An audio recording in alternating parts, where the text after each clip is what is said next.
네, 오늘의 정치권 소식, 국민의힘 조혜진 의원, 고영인 더불어민주당 의원 두 분과 짚어보겠습니다. 두 분 어서 오십시오. 예, 반갑습니다. 네, 안녕하세요. 일단 먼저 이뇨한 혁신위원장이 김종인 전 비대위원장 오늘 만났습니다. 처방은 잘했는데, 그러니까 혁신안은 잘 내놨는데 환자가 약을 안 먹으면 어떻게 할 것이냐 이렇게 김종인 전 비대위원장께서 이야기를 하셨다고 합니다. 환자가 약을 먹어야 된다 이렇게 얘기를 했다고 하는데 일단 여기서 얘기하는 환자는 국민의힘을 지칭했다 이렇게 좀 전해지고 있는데 조 의원이 어떻게 들으셨습니까? 오늘 대화가 좀 성과가 있었기를 기대를 하고요. 예. 뭐 인유한 위원장은 아시는 것처럼 의사니까 예. 병원에서는 본인이 의사지만은 사실 정당에서는 김종인 위원장이 의사죠. 그것도 명의죠. 죽은 정당을 몇 개 살려냈으니까. 예. 그래서 아마 우리 혁신위의 동력을 더 계속 이어가고 당의 변화를 더 가속화시키기 위해서 김종인 위원장의 경험이나 경륜 또 그런 그 좋은 아이디어라든지 그런 거에 대한 이 도움을 기대하고 갔던 것 같아요. 그래서 당을 어떻게 바꾸어야 될는지 그런 걸 아마 물어보고 보았을 것 같고 또 혁신위를 어떻게 이끌어가야 될는지 혁신안을 어떻게 또 만들어야 될는지 또 혁신에 좋은 뭐 방안은 없는지 그런 것도 물어보지 않았을까 싶고 이준석 대표를 이제 이준석 대표 문제를 해결하는 게 혁신의 중요한 또 과제 중에 하나니까 그거에 대해서도 조언을 구하지 않았을까 싶습니다. 왜냐하면 김종인 전 비대위원장이 이제 이준석 전 대표의 정치적 멘토로 불리기도 하다 보니까 혹시라도 좀 이준석 전 대표와의 만남에 좀 가구의 역할을 해주시지 않을까 이런 기대도 있었던 것 같아요. 어떻게 보셨습니까? 네, 우선 뭐 의사니까 처방은 그래도 잘했다고 칭찬을 해주신 것 같아요. 예. 그런데 이제 약을 안 먹어서 문제다. 그 약은 이제 국민의힘 지도부를 표현한 것 같은데, 근데 원래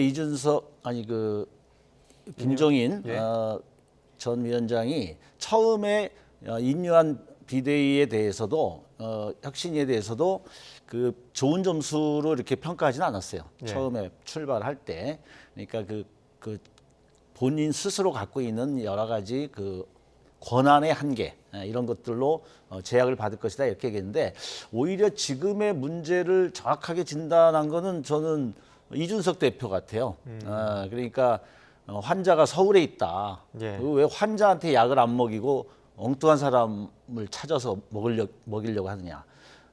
즉 이번에 제가 볼 때도 정부 여당의 위기의 핵심은 그 원인 제공자가 대통령이다라고 하는 것은 누구나 다 쉽게 알 수 있는 문제입니다. 그러면 지금 여기서 제대로 이 문제를 진단하고 처방을 내리고 해결하려면 대통령의 반성과 변화를 이끌 수 있어야 되고 그동안 대통령실의 출장소 역할에 그쳤던 국민의힘 지도부가 이제는 비판적인 그 자기 역할들을 해내고 당정 간에도 좀 독립성을 가지고 국민들의 요구에 맞는 자기 변화를 할 수 있어야 되는데 이 두 개가 지금 다 정체돼 있다는 거죠. 그렇기 때문에 오히려 이 부분의 성공 여부는 인유한 위원장이 그 진정성이나 그 효과성을 인정을 받으려면 대통령에게 말할 수 있어야 돼요. 근데 지금 계속 대통령을 사랑하고 국민을 사랑하기 위해서는 국민의힘 지도부가 이렇게 변화해야 된다. 그 소리만 하고 있지 대통령에 대해서는 지금 성역으로 삼고 있더라고요. 그러니까 벌써 여기서 아주 근본적인 한계를 갖고 있는 거죠. 그래서 오히려 그 지도부에만 얘기해가지고 되는 것이 아니라 그 당정 관계의 변화를 촉구할 수 있고 또 이것을 유도할 수 있는 국민의힘 지도부가 되도록 촉구하는 그런 것들이 필요하지. 지금 뭐 물론 그 영남권 지도부라든가 또는 대통령과 가까운 인사들이 험지로 가야 된다. 뭐 이런 거는 저는 뭐 일정 정도 진전이 있다고는 생각합니다. 근데 이제 이것이 보다 더 국민들에게 설득력을 가지려면 단순히 이게 그 자리를 비워서 또 검사 출신으로 메꾸려고 하는 그런 정지 작업이 아니냐. 또 이런 우려도 있는 거고요. 또 이렇게 강제적인 이러한 것에 의한 이동이 과연 또 효과를 발휘할 수 있느냐. 그 부의장을 하셨던 정진석 의원님 같은 경우도 지금 5선인데요. 2012년도에 당의 요구에 의해서 중구에 출마했다가 떨어졌어요. 근데 다시 돌아가가지고 제자리로 2번을 지금 더해서 5선을 하고 있습니다. 아주 이런 것들이 제대로 보여주고 있는 건데 진짜 당을 사랑하고 국민들의 요구에 대해서 이번에 강서구청의 결과를 보면서 반성하고 혁신하려는 자발적인 것들로 나오는 것들이 맞다. 예, 이렇게 말씀드릴 수 종합적으로 말씀해 주셨는데 일단 처음 말씀하셨던 부분이 이제 이준석 대표의 진단이 더 옳았다 이렇게 네. 말씀해 주셨거든요. 근데 이번에 그 이준석 대표가 인유한 위원장을 영어로 응대한 부분 이 부분은 계속 좀 논란이 되고 있는데 이 부분에 대해서는 조 의원님 어떻게 바라보셨습니까? 본인은 모욕할 의도가 없었다고 이야기를 한 것 같은데 예. 일단 그 당사자가 어떻게 느끼느냐가 중요한 거죠. 좀 섭섭하다 이렇게 예. 하신 것 같더라고요. 우리 인유한 위원장은 섭섭하다 그렇게 느꼈던 거고 제3자인 저 같은 사람이 볼 때도 그거는 적절하지 못했죠. 그러니까 그 인유한 위원장은 한국에서 태어났고 한국어가 모국어입니다. 자기 한국에서 태어나서 자랐으니까 지금까지 60몇 년을 70 가까이 되는 이 세월을 한국에서 살았고 또 한국어가 모국어고 그런데 그거를 영어로 말하는 거는 마치 인유한 위원장이 한국어를 모르는 사람 취급을 하는 느낌. 또 한국인이 아니고 외국인인 것처럼 취급하는 느낌. 그런 것들을 주기 때문에 본인이 그런 정도의 감각도 없이 그렇게 즉흥적으로 했다고 한다면 그것도 문제고 예. 본인은 그런 의사가 없었다고 하더라도 상대방이 그렇게 느꼈다면은 그거는 좀 유감 표명을 할 필요가 있고 거기에서는 청중들 입장도 좀 당혹스러웠을 것 같아요. 예. 청중들이 영어를 잘 아는 분이야 저 이준석 대표가 인유한 위원장한테 영어로 막 해도 무슨 말인지 알아들었겠지만 영어가 그렇게 익숙치 않은 분은 좀 무슨 이야기 하는 거지 하는 건데 그 많은 청중들 두고 못 알아들은 말을 자기들끼리만 아는 말을 하는 거는 청중들에 대한 예의도 아니죠. 예, 미스터 린튼이라고 인유한 위원장을 칭한 부분도 좀 논란이 있었는데 이 부분과 관련해서도 또 다른 방향으로 또 논란이 이어지고 있어서 보통 이제 옷깃만 스쳐도 인연이라고 하잖아요. 근데 안철수 의원이 여의도 한 식당에서 지금 이러한 응대 관련된 이야기를 이제 기자 오찬에서 하고 있었나 모양이죠. 근데 그 옆에 칸막이를 두고 마침 또 이준석 전 대표가 있었던 것 같습니다. 우연히 그 이야기를 다 듣다 보니까 이준석 전 대표 큰 소리로 뭐 안철수 씨 식사 좀 합시다 조용히 좀 하세요 이렇게 또 큰 소리로 이야기를 여러 차례 했다고 하거든요. 보통 이렇게 여의도에서 식사하다 보면 이렇게 이런 일들이 왕왕 있는 겁니까? 어떻습니까? 뭐 서로 간의 관계가 평상시 좀 안 좋고 또 내적으로 불만이 있다 하더라도 그렇게 정치인들이 직접적인 표현을 하는 경우는 별로 없죠. 없는데 워낙 그 안철수 의원과 좀 이준석 전 대표 사이의 그 관계와 구원은 우리가 지금 온 국민이 다 알고 있지 않습니까? 그래서 그러한 표출이 어떻게 보면 자연스럽기도 한데 어쨌든 이번 이준석 대표의 그 인 위원장에 대한 영어 태도도 그렇고 뭐 별로 바람직하지는 않은 것 같습니다. 우리가 이전에도 옳은 소리를 좀 싸가지 없이 얘기하면 그게 지도부로서 별로 좋은 게 아니고 본인이 뭐 가뜩이나 지금 신당 창당을 운운하고 뭐 이러고 있는데 어쨌든 그러한 것들을 추진하거나 아니면 뭐 그걸 활용하려고 하거나든지 간에 그게 도움이 되지는 않을 것 같다 이런 생각입니다. 그러니까 어떻게 하필이면 그 장소에서 어떻게 또 칸막이 하나를 두고 안 의원과 이 전 대표가 그렇게 이야기가 오고 갔는지도 참 신기한 것 같거든요. 어떻게 보셨습니까?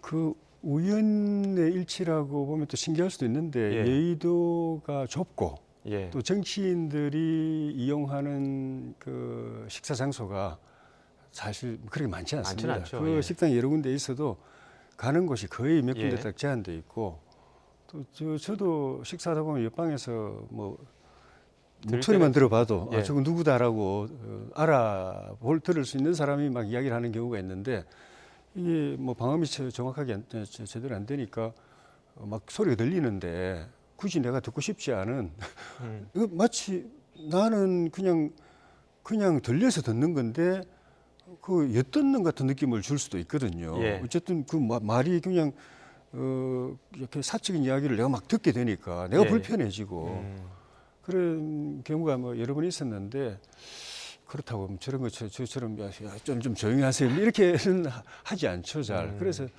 점점 이 정치가 좀 가십화되고 좀 가벼워지고 좀 제대로 된 소통이 없이 예. 막 그냥 좀 희화화되는 듯한 느낌이 좀 듭니다. 예, 좀 어떻게 보면 두 사람의 그 감정의 골이 깊다 보니까 어떻게 이런 일까지 또 벌어진 것 같은데 이준석 대표 신당 창당 이야기로 좀 넘어가도록 하겠습니다. 신당 창당 의지를 여러 차례 드러내고 있고 또 오늘 언론 인터뷰에서는 신당 창당 가능성 하루에 1%씩 올라가고 있다 이렇게 이야기를 하고 있거든요. 가능성 어떻게 보십니까? 하루에 1%씩 주목도를 올리려고 관심도를 올리려고 그렇게 하는 거 아닌가 싶은데 신당을 만든다면은 기성 국민의힘 민주당 지지층이 아닌 제3의 유권자층 특히 그 두 정당에 대해서 불만을 갖고 있는 층들을 이제 모집단으로 해가지고 그걸 이제 자산으로 해가지고 만들 텐데 그게 흔히 말하는 이제 중도층이라고도 하고 이제 부동층이라고도 하는데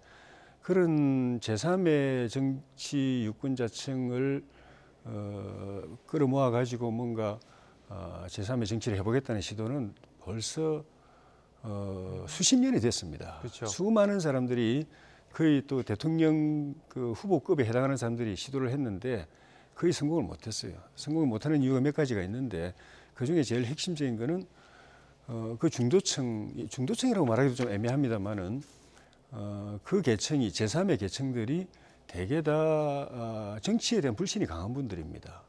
정치 혐오층. 예. 그리고 정치에 대해서 부정적인 인식이나 불신이 강하다 보니까 투표 참여가 떨어집니다. 정치 참여도 예. 투표 참여가 떨어집니다. 그러다 보니까 이분들을 그런 여론층을 이렇게 이용해가지고 기성 정당들을 비판하는 데는 이게 도움이 되는데 그럼 우리가 제3의 우리 같이 힘을 모아가지고 새로운 길 한번 모셔 해보시다 그러면은 이렇게 되고 즉 참여를 안 하려고 그러고 정작 투표장에 잘 안 오고 그런 속성 때문에 회의를 가진 만큼 기성정치에 대해서 불신을 가진 만큼 이걸 내가 바꿔보겠다 하는 그런 개혁의 마인드, 변화의 마인드, 또 참여의 마인드가 강하다면은 그걸 가지고 뭘 해볼 수 있는데 거꾸로거든요. 불신이 심할수록 난 지금 저쪽은 뭐 보기도 싫어. 투표 뭐하러 해? 뭐 세상 바뀌지도 않는데 늘 그 모양인데 투표를 안 하니까 그분들 믿고 뭐 했다가는 대부분 다 거품으로 끝나는 경우가 그런 그 때문인데 그 외에도 여러 가지가 있습니다만은 그래서 그게 쉽지가 않을 거다 그런 생각이 듭니다. 근데 이준석 전 대표 그 민주당의 비명계와도 여러 차례 만남을 가지고 있다 이런 얘기하다 보니까 비명계가 과연 누구일 것이냐 이런 얘기 나오면서 오늘 이상민 의원이 만난 적이 있다 식사했다 이렇게 얘기를 했거든요. 이 부분에 대해서 민주당은 어떻게 바라보고 계십니까? 네, 일단은 뭐 초청장을 얼마나 보냈는지 모르겠는데 이준석 전 대표가 이준석 대표의 초청장을 수령한 사람이 뭐 얼마인지 모르겠고 또 거기에 응해서 가는 거하고 좀 다른 문제지 않겠습니까? 근데 이제 구체적으로 이상민 대표는 뭐 만났다는 이상민 의원이 의원은 인정을 했고 또 여러 가지 뭐 고민하고 있다라는 그런 측면도 좀 보여줘가지고 저희들이 볼 때는 뭐 워낙 이상민 의원님이 이제 여러 의원들과 막 이렇게 협력하고 뭔가를 이렇게 막 조직적으로 움직이는 스타일은 아니시고 독자적인 어떤 판단을 많이 또 하시면서 이제 쓴소리를 많이 해오셨는데 이 부분은 저희 당내에서의 어떤 신당 합류, 특히 뭐 비명의 가능성들을 얘기하는데 그건 저는 현실성이 별로 없다고 생각합니다. 왜 그러냐면 일단 이준석 대표 자체가 원래 칼이라고 하는 게 그 칼을 뽑기 전에 칼집에 칼로 있을 때 가장 무서운 거라고 얘기하지 않습니까? 그런데 지금 신당을 만들 수 있다라고 하는 이것이 본인의 여러 가지 입지라든가 또는 본인이 당내에서의 여러 가지 또 공천권의 문제, 자기 인정 뭐 이런 것들을 활용하는 데는 이제 큰 도움이 될 수 있는데 이제 막상 신당을 현실화하다 보면 굉장히 어려움이 많은 거거든요. 그거는 뭐 앞에서도 얘기하셨지만 여태까지의 여러 경험 속에서 보면 유력한 대선 후보가 있어도 일시적으로 성공했다가도 이렇게 사멸에 들어가고 이런 과정들을 우리가 다 봤던 것이고 단순히 그리고 뭐 비명, 뭐 반윤 이렇게 적당히 섞어가지고 제3자에게 한다. 우리가 이게 신당이 뭐 프라이드 반, 양념 통닭 반 이 정도 가지고는 뭐 새로운 선거도 어렵고 예. 혁신이 필요하죠. 뭐 제가 간장 치킨을 좋아하는데 예. 간장 치킨 정도로 이렇게 뭐 화합해서 새로운 상품 예. 그리고 국민들에게 소구력 있고 그 층을 확보할 수 있는 거가 아니면 어려운 거죠. 그리고 그 비명계라고 소위 이제 바깥에서 표현되는 의원님들이 기본적으로 당을 혁신하고 개혁해가지고 국민들에게 그 인정받는 그러한 당을 만들자라고 하는 부분에서 친명이든 비명이든 우리는 그 뜻은 같거든요. 예. 그런 건데 이제 그런 방법론의 차이라든가 이런 부분이 있는 것이지. 그래서 신당에 막 쉽게 합류할 흐름은 없다. 단지 이제 나중에 뭐 개별적으로 공천이 뭐 최종 좌절돼가지고 개별적으로 어떤 행보를 할지 그것까지는 제가 모르겠습니다. 그 이제 신당을 만들 수도 있다라고 하면서 칼집에 칼을 꽂고 계신 분이 지금 민주당 아니죠. 그 범야권이라고 할 수 있는 쪽에서 이제 조국 전 장관도 있다 보니까 신당 창당설도 돌고 또 총선 출마에 대해서 여러 차례 좀 시사하는 이야기들이 나오고 있습니다. 네. 그 칼집에 꽂고 있는 그 칼의 위력은 얼마나 될 걸로 보십니까? 글쎄요, 뭐 조국 전 장관이 어쨌든 저희 당과 관계에서는 예. 현재 뭐 1심에서 확정 판결을 받았고 1심 받았고 이제 지금 항소 중인데 이제 이런 상태에서 뭐 당의 공천은 어차피 좀 쉽지는 않을 거고요. 또 저희들이 조국의 강을 건너니 어쩌니 하는데 그걸 다시 뭐 거슬러 올라가서 하기도 어려운 부분이고 단지 이제 그 본인에게는 여러 가지 가족의 여러 가지 비참한 상황들 그리고 개인의 여러 가지 억울함 뭐 이런 것들 때문에 모색은 할 수 있을 거라고 보여져요. 근데 그것이 이제 뭐 거창한 신당 이런 예. 것들은 좀 어려울 것이고 하더라도 여러 가지 이제 선거 제도가 어떻게 귀결이 되느냐에 따라 다르겠는데 뭐 여러 가지 뭐 비례로 참여들을 해가지고 몇 개를 할 수 있다든지 뭐 이런 정도 거론되는 수준은 있는데 예. 제대로 된 창당까지 가기는 쉽지 않지 않겠느냐 신당 그렇게 보고 있습니다. 회의적인 입장을 주셨는데요. 이뇨한 혁신의 이야기 다시 좀 넘어가서 이야기하겠습니다. 지금 뭐 2호 혁신안으로 희생 이야기하기도 했고 이뇨한 위원장 어제 저녁에도 결단 내리라고 전화했다. 중진들에게 전화 돌렸다. 이런 이야기 나오면서 김기현 대표 이야기도 나왔고 장전 의원 얘기도 나왔었는데 장전 의원은 뭐 전화 받은 적이 없다는 걸로 좀 알려지고 있거든요. 중진 의원들 사이에서 분위기 어떻습니까? 전화 받기 좀 꺼려지거나 그런 분위기 있습니까? 뭐 개별 의원들 입장을 제가 다 알 수는 없는데 기본적으로는 이번 혁신위가 잘 되기를 다 바라죠. 예. 지금 상태에서 선거를 치르게 되면은 선거 결과가 별로 희망적이지 않다, 예. 좀 낙관적이지 않다라고 누구나 다 인식하고 있기 때문에 예. 혁신위가 잘 돼서 우리 당이 지지율이 더 올라가고 또 국정 지지율도 올라가고 민주당을 더 앞서고 그래가지고 내년 선거에서 이길 수 있는 기반이 만들어지기를 바라고 만약에 이 혁신위마저 성공하지 못해서 또 다른 좀 그 카드를 또 던져야 된다고 한다면은 그건 진짜 비장의 카드가 돼버리기 때문에 굉장히 리스크가 큰 위험 부담이 큰 카드를 던져서 그 총선에 또 들어가야 되는 건데 그런 상황은 안 오는 게 좋거든요. 그래서 뭐 초재선도 마찬가지겠지만은 중진대 의원들은 특히나 더 당에 오래 있었고 당에 대한 책임이 강하고 선거를 여러 번 경험해봤기 때문에 또 내년 선거에서마저 우리가 지거나 민주당이 일당 또는 과반을 다시 또 가져가면은 나라가 어떤 상황이 될는지에 대해서 모두 다 끔찍하게 생각하기 때문에 그런 일이 안 되기 위해서는 혁신위가 반드시 성공해야 되고 혁신을 통해서 당의 지지율이 올라가고 민주당을 앞서고 우위에서 선거를 치러야 된다는 생각을 해서 예. 그래서 개인적으로도 저도 마찬가지지만은 여러 가지 혁신에 관한 조언도 하고 있고 그리고 혁신위가 지금 던지는 화두들에 대해서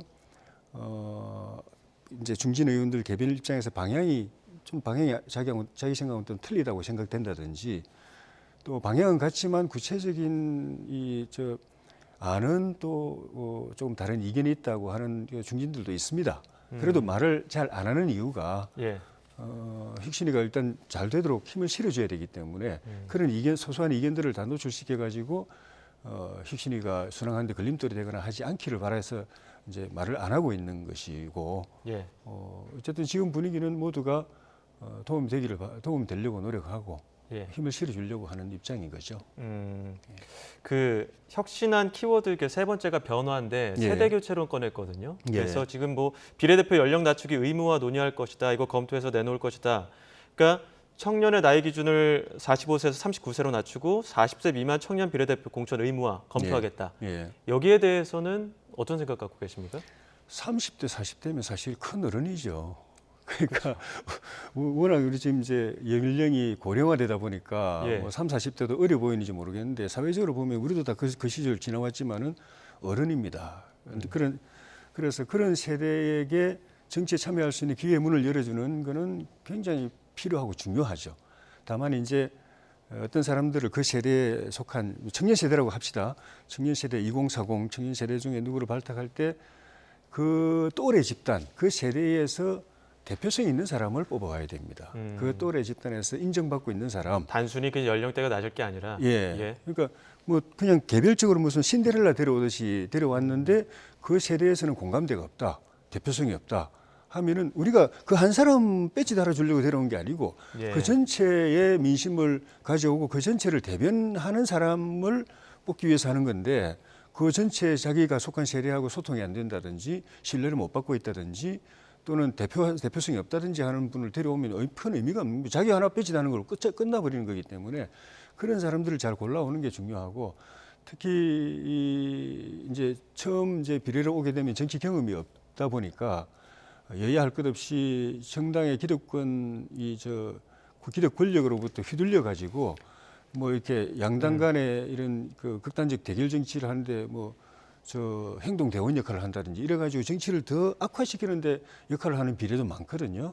그렇게 하지 않고 정말 국민의 편에서 자기 소신껏 정치할 수 있는 사람들을 뽑아오는 거. 예. 그렇게 하면 성공할 걸로 봅니다. 세대 교체도 중요하지만 세대를 대표하는 대표성도 중요하다 이런 말씀이신데 자기 소신껏 정치할 수 있는 사람을 또 뽑아야 예. 되고. 예. 민주당에서는 지금 총선 기획단 공식 출범하면서 현역 의원의 평가 하위 감산 확대 그러니까 현역 의원 평가 하위 20%의 경선 득표의 20% 감산하는 게 지금 현행 당원 당규인데 네.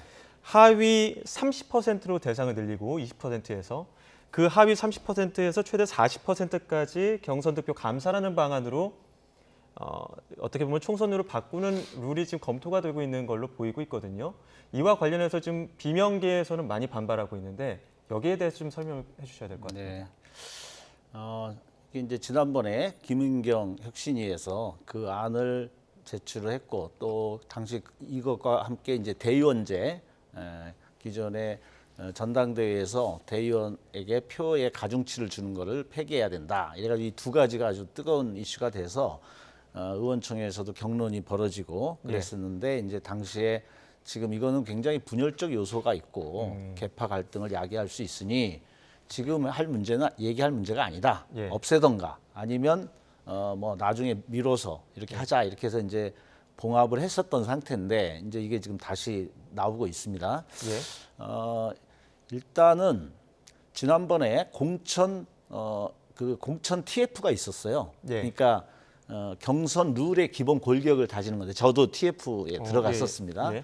그래서 그때 기본 정신은 이해찬 대표 시절에 시스템 공천 1년 전에 룰을 정확하게 세팅을 해서 그것을 준비하는 후보들이 예측 가능한 준비를 할 수 있도록 하자. 예. 이렇게 해가지고 했던 것이고 이때 이 공천 TF의 이재명 대표께서도 이것이 쓸데없는 분란을 야기시키는 것보다는 이러한 취지를 살려가지고 그 시스템 공천을 잘 살렸으면 좋겠다라는 취지가 있었고 그래서 그때 골격이 좀 세워졌습니다. 그래가지고 이번에 또 김은경 혁신안이 이렇게 국민의 공감대나 당 내부의 공감을 얻기가 좀 어려웠던 부분도 있었기 때문에 그 골격을 좀 유지하는 게 바람직하다. 자칫 이것이 너무 갈등을 야기해서 또 새로운 공천과 또 이후의 총선에 승리에 있어서 통합을 좀 해칠 수도 있기 때문에 5달밖에 안 남았는데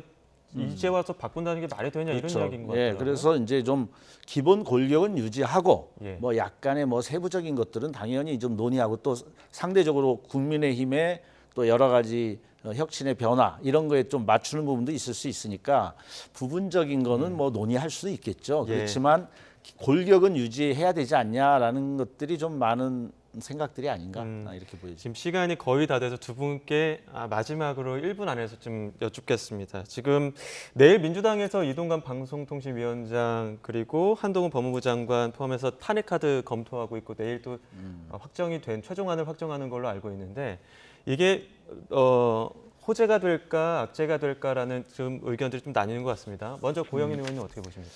네, 일단은 이제 저희들이 대통령과 정부의 강서구청 선거 이후에 여러 가지 국정 기조를 바꿔라라고 요구하고 있습니다. 예. 그 국정 기조의 핵심은 여러 가지 좀 민생과 그 경제 위기, 그 다음에 외교 위기 이런 상태에서 나름대로 민생 중심의 혁신을 하고 그리고 그 폭정과 무능력, 무책임을 바꾸라는 건데 이러한 부분들의 기조가 계속 유지가 됐거든요.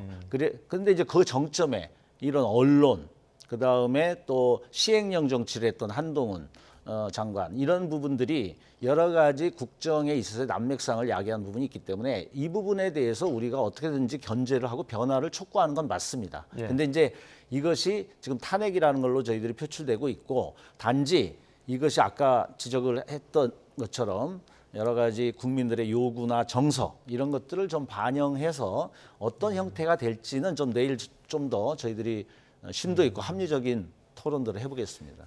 윤재욱 원내대표도 그렇고 한동훈 장관도 그렇고 즉각적으로 반발하는 입장을 냈거든요. 어떻게 들으셨습니까? 이거는 뭐 더 말할 수 없는 헌법농단, 국정농단이라고 생각합니다. 말 그대로 탄핵이라는 제도는 헌법이나 공직자의 행위가 직무 행위가 헌법이나 법률에 위반됐을 때 단순히 무슨 범죄 행위 차원을 넘어서 가지고 아주 중대하고 엄중하고 그 자리에서 쫓아내야 될 때 하는 예외적인 제도인데 그래서 그동안에 그 탄핵이 거의 작동된 적이 없었는데 민주당 때부터 박근혜 대통령 탄핵으로 몰아내더니 이제는 탄핵을 무슨 자판기 찍어내듯이 하고 그리고 탄핵이란 건 국민을 대표해서 공직자가 잘못했을 때 그거를 이제 퇴출시키는 건데 그게 아니고 자기 선거에 이용하려고 예를 들면 방통위 우리 위원장 같은 경우에는 문재인 정부 때 구축해 놓은 그런 언론 기득권을 갖다가 그대로 계속 지키려고 그리고 그 이동관 위원장이 추진하고 있는 그 언론 개혁을 못하게 발목 잡기 위해서 탄핵을 하려고 하는 거고 한동훈 장관은 우리 당의 후보로 나오거나 아니면은 그 우리 당의 치어리더로 본인뿐만 아니라 여러 사람을 당선시킬 수 있는 그런 유력한 그 후보로 나올 거에 대한 두려움 때문에 못 나오게 막으려고 출마를 못하게 발을 묶고 들려고 탄핵을 지금 추진하는 거거든요.